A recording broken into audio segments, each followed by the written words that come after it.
अस्सलामुअलैकुम रहमतुल्लाहि वबरकातुहू। ये जी सामीन, उम्मीद है आप खैर वाफियत से होंगे। हम अल्लाह ताला से दुआ गो हैं, अल्लाह ताला आपको और हम सबको अपनी रहमत से माफ़ फरमाए।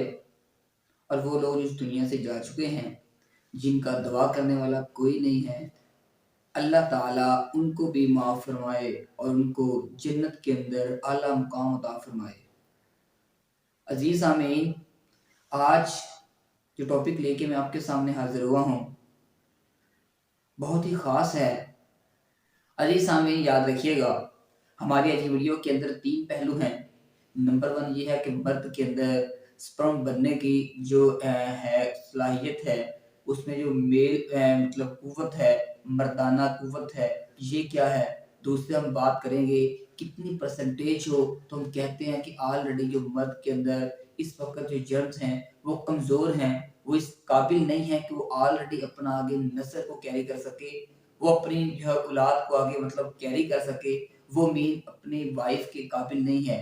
ठीक है, याद रखिएगा व्यूअर्स, हम वो टेस्ट के ज़रिए बाकायदा इसकी वज़ाहत करेंगे कि इसमें कौन-सा सिंपल टेस्ट है जो आप नॉर्मल भी अपने घरों के अंदर कर सकते हैं। थर्ड व्यूअर्स, हम बात करेंगे कि अगर जो मर्दाना कुव्वत कम है, अगर ये जरासीम कम बनते हैं तो इसका लाएअमल क्या है? इसका देसी इलाज क्या होगा? आज हम इससे बात करेंगे। अजीज़ सामीन, नंबर 1 हम फर्स्टली बात करते हैं मर्द के अंदर जो मर्दाना कुव्वत है ये क्या है। याद रखिएगा, इनको आम ज़बान के अंदर जर्म कहा जाता है, मीन जरसूमे के नाम से। दूसरी बात, अगर हम मेडिकल साइंस की बात करें तो इसके अकॉर्डिंग इसे स्पर्म कहा जाता है। याद रखिएगा व्यूअर्स, स्पर्म की थोड़ी सी डिटेल में बात करूं, ये हैप्लॉइड सेल्स होते हैं, मीन वो सेल्स जिनमें क्रोमोसोम निस्फ हैं, आधे हैं। और अगर हम पूरी बॉडी की बात करें, पूरी बॉडी के अंदर ये ऑलरेडी सेल्स होते हैं, ये डिप्लॉयड होते हैं, जिनमें क्रोमोसोम्स मुकम्मल होते हैं।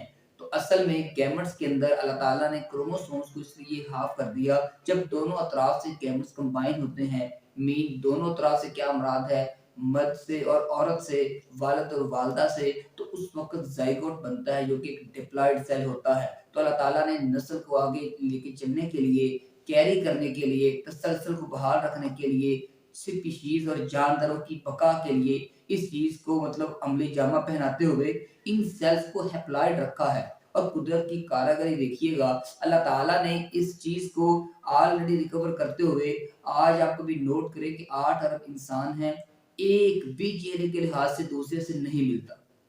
मेडिकल साइंस आज ये प्रूव करती है कि आपकी और मेरी हम शक्ल 3-3 और कॉपीज वर्ल्ड में मौजूद हैं। वो आपके रिलेटिव भी हो सकते हैं, वो कोई और बंदा भी हो सकता है, लेकिन याद रखिएगा व्यूअर्स, सिमिलर जानदार नहीं मिलता। मीन अगर एक शख्स की हम बात करें, सेम उस जैसा बंदा नहीं मिलता। और अगर बाई शक्ल बाई शेप मिल भी जाए, इसके बावजूद भी उसकी आवाज़ चेंज होगी, उसका हेयर स्टाइल चेंज होगा, मीन उसमें कुछ ना कुछ डिफरेंस ज़रूर आएगा। तो ये अल्लाह ताला की ज़ात ने जो चेहरों की खदो-खाल को चेंज करके हमारी मतलब जो पहचान का सबब बनाया है, वो असल में इन सेल्स के हैप्लॉइड होने की वजह से है। ये जरसूमे हैं और अगर इसको माइक्रोस्कोप के अंदर ऑब्जर्व किया जाए, मेडिकल साइंस इसको आज प्रूव करती है कि इसमें जर्म्स मूव करते हुए नज़र आते हैं। तो ये याद रखिएगा व्यूअर्स, ये जो मर्द का मादा है, मटेरियल है, तो इसके अंदर ये रसूमे मौजूद होते हैं, जिनको आम स्पर्म्स कहा जाता है। और याद रखें, इसमें एक और मैं छोटी सी बात बता के अपने दूसरे टॉपिक की जानब चलता हूँ। अगर हम इस सैंपल की बात करें, थोड़े से इस मादे के अंदर इस कदर करोड़ों और लाखों इसके अंदर जर्म्स होते हैं, हम तसव्वुर नहीं कर सकते। और इनमें से कभी कभार एक जो जर्म्स है वो आगे एग को फर्टिलाइज करने के लिए सक्सेस को गेन करता है, जिस बुनियाद पे आगे जो जनरेशन है वो कैरी होती है। व्यूअर्स, दूसरा पॉइंट, टेस्ट कौन सा है जिस बुनियाद पे आप इन स्पर्म्स की जजमेंट कर सकते हैं आया कि इस वक्त जो स्पर्म है इस बंदे के अंदर वो जितने परसेंटेज उनकी मौजूद है, क्या वो बंदा इस मामले के अंदर ठीक है या वो अपनी नस्ल को कैरी नहीं कर सकता।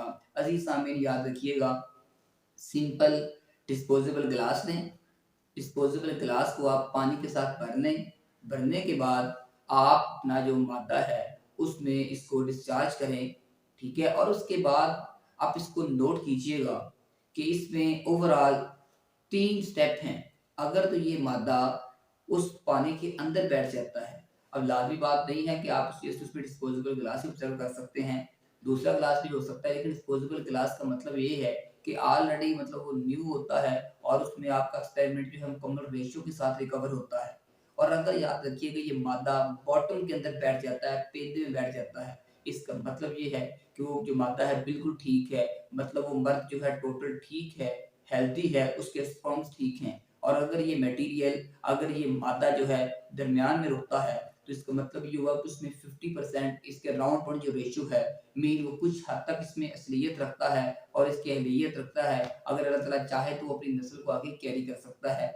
और अगर यही मादा टॉप पे मौजूद है, मीन वो ऊपर फ्लोट कर रहा है, वो डाउनवर्ड गया ही नहीं पानी के अंदर, तो ऑलरेडी इसका मतलब ये हुआ कि इस बंदे में जर्म्स की कमी है। इसमें जर्म जो है वो हेल्दी नहीं है। इसको ऑलरेडी अपना इसमें मेडिसिन इस्तेमाल करनी चाहिए। आज तो व्यूअर्स इतनी मतलब मेडिकल साइंस आगे निकल चुकी है। 2-3 माह का कोर्स करने से इस तमाम चीज़ों को रिकवर किया जाता है।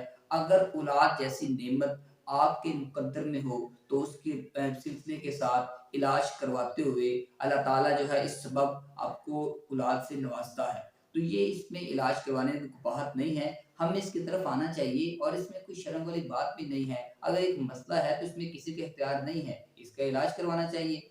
और याद रखिएगा, नॉर्मल देसी टोटका इसका क्या है? व्यूअर्स, देसी टोटके की अगर हम बात करें, हमारे पाकिस्तान, बांग्लादेश या इंडिया के अंदर बोहड़ का दरख्त बड़ा आम मौजूद है। बाकी कंट्रीज़ की अगर मैं बात करूँ तो उनके अंदर इसकी ज़्यादा मतलब मेजॉरिटी नहीं है। लेकिन इन इलाका जात के अंदर, एशिया की इन कंट्रीज़ के अंदर बोहड़ का दरख्त आम है। हमारे पंजाब के ज़ोन के अंदर भी ये वाफ़र पाया जाता है। तो इस बुनियाद पे बोहड़ की जो जड़ें हैं, इसको आम बोहड़ की दाढ़ी भी कहा जाता है। मेन जिसमें एडवांटेजेस रूट्स निकलती हैं, एक होता है नॉर्मल जड़ जो ज़मीन के अंदर पेवस्त है, एक होता है वो जड़ें जो इसके पत्तों और तनों से डाउनवर्ड लटक रही हैं, हम उसकी बात कर रहे हैं। और ऑलरेडी अगर आप उनमें से कुछ मटेरियल को ले लें, कट करके, कट करने के बाद आप उसको धूप के अंदर खुश्क करें, उसका सफूफ बनाएँ, मीन उसको बारीक कर लें, पाउडर बना लें और उसके बाद सुबह नहार मुँह खाली पेट इसका आधा चम्मच इसके राउंड बाउंड मिकदार आपने इस्तेमाल करनी है। और ये व्यूअर्स, ये अमल 40 दिन आप करेंगे। 40 दिन ये अमल मुसलसल करने के साथ इंशाल्लाह, अगर इंसान के अंदर, अगर मर्द में, मेल में स्पर्म बनने की मतलब ये कुव्वत का प्रॉब्लम है, मीन जरासीम मुकम्मल नहीं है, या वो अपने आप को मतलब हेल्दी फील नहीं करता, उसका ऑलरेडी ये प्रॉब्लम है, तो इस चीज़ से वो रिकवर हो जाता है। इसे मर्दाना कमज़ोरी का नाम दिया जाता है। अगर इस चीज़ को अडॉप्ट किया जाए तो अल्लाह ताला ने इसके अंदर शिफा रखी है। आप इसको मतलब नॉर्मली अपना रिकवर भी कर सकते हैं और ऐसी देसी टोटकों के अंदर साइड इफ़ेक्ट्स नहीं होते, मीन इसका नुकसान नहीं होता। बाकी जितनी भी अदर मेडिसिन्स हैं, फार्मेसी की मेडिसिन्स हैं, एलोपैथिक हैं, उनका ये होता है कि साइड इफ़ेक्ट्स बड़े होते हैं। अगर आप उसको बेवजह इस्तेमाल करते हैं, नुकसान ये होता है कि ऑलरेडी इसके बाद ये है कुछ साइड इफ़ेक्ट्स के तौर पे अदर जो डिज़ीज़ हैं वो गिरना शुरू कर देती हैं। लेकिन व्यूअर्स, यहाँ पे कोई ऐसा केस नहीं है।